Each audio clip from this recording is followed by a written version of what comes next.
कहानी एक अमीर आदमी सॉन्ग से शुरू होती है, जो बुसान में बैरन बैंक में मैनेजर के रूप में काम करता है।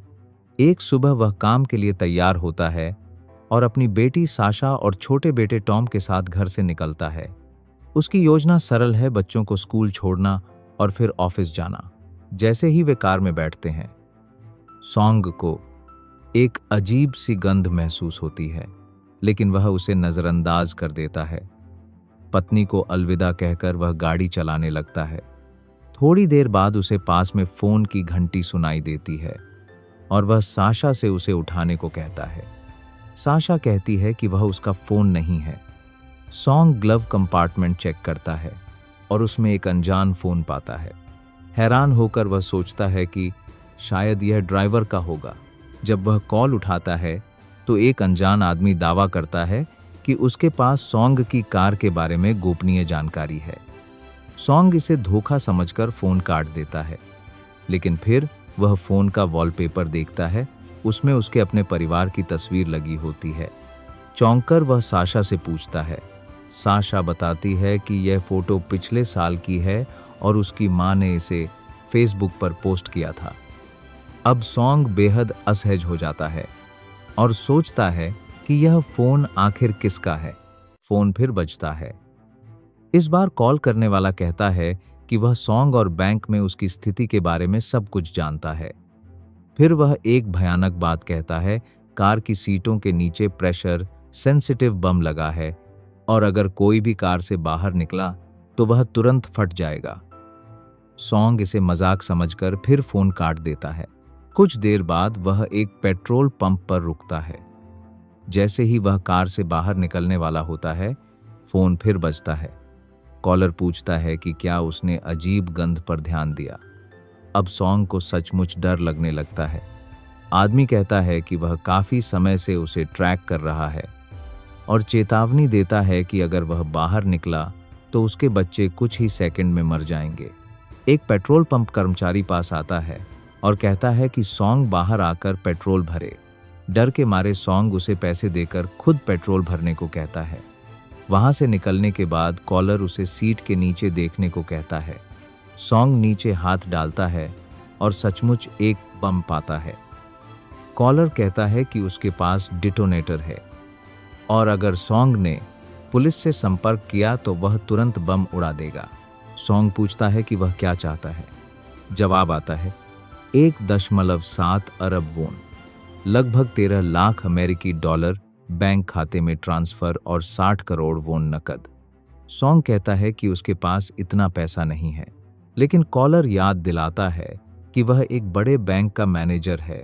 इतना पैसा जुटाना उसके लिए मुश्किल नहीं होना चाहिए। वे टॉम के स्कूल के पास पहुंचते हैं। जब टॉम के दोस्त कार के पास आते हैं, सॉन्ग घबरा जाता है और बेटे को बाहर निकलने नहीं देता। बाकी बच्चों को जल्दी से वहां से भेज देता है। कॉलर उसे मजबूर करता है कि वह बच्चों को सच्चाई बताए। जब उन्हें पता चलता है कि सीट के नीचे बम है, वे डर से कांप उठते हैं। फिर सॉन्ग को एक सहकर्मी का फोन आता है। उसे भी वही धमकी मिली है। उसकी कार में भी बम है। सॉन्ग उससे मिलता है। सहकर्मी की पत्नी कार में होती है और बम की बात पर विश्वास नहीं करती। चेतावनी के बावजूद वह कार से बाहर निकलती है और कार तुरंत विस्फोट हो जाती है। वह और सॉन्ग का सहकर्मी दोनों मारे जाते हैं। इस भयानक धमाके से साफ हो जाता है कि खतरा असली है। उड़ते टुकड़ों से टॉम की टांग घायल हो जाती है और वह बुरी तरह खून बहाने लगता है। कॉलर अपनी मांग बढ़ा देता है और कहता है कि अब सॉन्ग को अपने मरे हुए सहकर्मी का हिस्सा भी देना होगा। बेबस सॉन्ग वीआईपी ग्राहकों को एक नकली मौके में निवेश करने के लिए मनाकर पैसा जुटाने की कोशिश करता है। फिर भी रकम कम पड़ती है तो वह अपनी पत्नी को फोन कर सभी बचत निकालकर नकद लाने को कहता है। टॉम के रोने की आवाज सुनकर वह डरी हुई है, लेकिन सॉन्ग के बार बार विनती करने पर वह मान जाती है और पुलिस को खबर नहीं करती।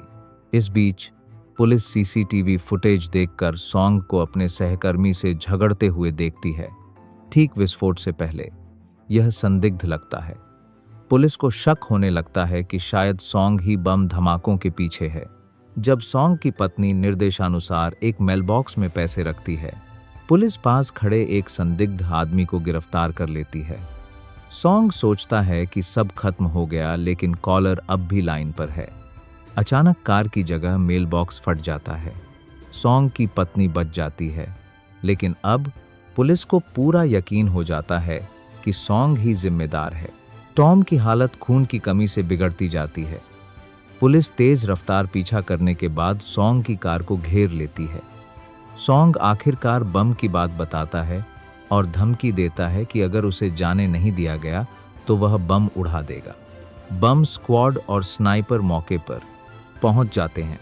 पता चलता है कि बम केवल आगे की सीटों के नीचे हैं, पीछे बैठे बच्चे सुरक्षित हैं। टॉम को इलाज के लिए ले जाया जाता है, लेकिन साशा अपने पिता को छोड़ने से इनकार कर देती है। जब वह स्नाइपर को निशाना लगाते देखती है तो वह एक चौंकाने वाला फैसला करती है और आगे की सीट पर बैठ जाती है ताकि वह भी बाहर न जा सके। तभी सैम नाम का एक युवक आता है जो खुद को सॉन्ग का भाई बताता है। पुलिस उसे पास जाने देती है। कार में बैठने के बाद सैम सच बताता है, वही असली कॉलर है। वह कहता है कि उसके पास खोने के लिए कुछ नहीं बचा। वह अस्थायी रूप से बम निष्क्रिय कर देता है ताकि साशा बाहर निकल सके, लेकिन गुपचुप 18 मिनट का टाइमर लगा देता है। वह साशा को अगवा कर ले जाता है। सॉन्ग उसका पीछा करता है। पता चलता है कि 6 साल पहले सॉन्ग ने बैंक में हुए बड़े घोटाले को छिपाने में मदद की थी। फैक्ट्री के मजदूरों को धोखे से अपनी जिंदगी भर की बचत निवेश करने के लिए उकसाया गया। बाजार गिरने पर सब कुछ खत्म हो गया। पीड़ितों में एक गर्भवती महिला भी थी, सैम की पत्नी।